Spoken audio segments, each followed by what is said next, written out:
Sopir bus rombongan ziarah yang terjun ke sungai di area objek wisata Guci Tegal, Romiani, memberikan pengakuan mengenai detik-detik kendaraan tersebut jatuh. Romiani mengatakan rombongan ziarah yang diantaranya berjumlah 2 bus dari Kelurahan Pakujaya, Kota Tangerang. Rute perjalanan meliputi Cirebon, Pemalang, Tegal, dan Pekalongan. Sebelum kejadian, kondisi bus sedang dipanaskan karena akan melanjutkan perjalanan ke Pekalongan. Karena bus tersebut menggunakan AC, Romiani mengatakan harus menjalankan mesin agar penumpang tidak panas. Ia sudah memasang rem tangan dan memberikan ganjal di ban sebelum turun. Tetapi tiba-tiba bus melaju dan berjalan sendiri. Ia sendiri posisinya sedang berada di belakang mobil dan mengobrol dengan panitia. Saat bus tersebut melaju turun, Romiani mengaku langsung terkejut dan hanya bisa bengong. Romiani juga menjelaskan jika penumpang belum semuanya naik ke atas bus. Sementara itu warga sekitar yang melihat kejadian terdengar histeris berdasarkan sejumlah video amatir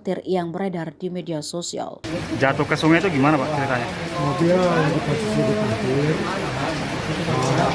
rem kanan posisi di kanan, terus ganjel lengkap, gelondong sendiri Pak. Gelundung sendiri gitu? Ya.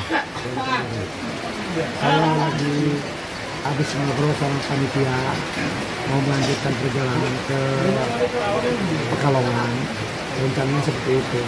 Tiba-tiba terjadi saya kaget, saya bengong aja, saya juga ngelohok lihat.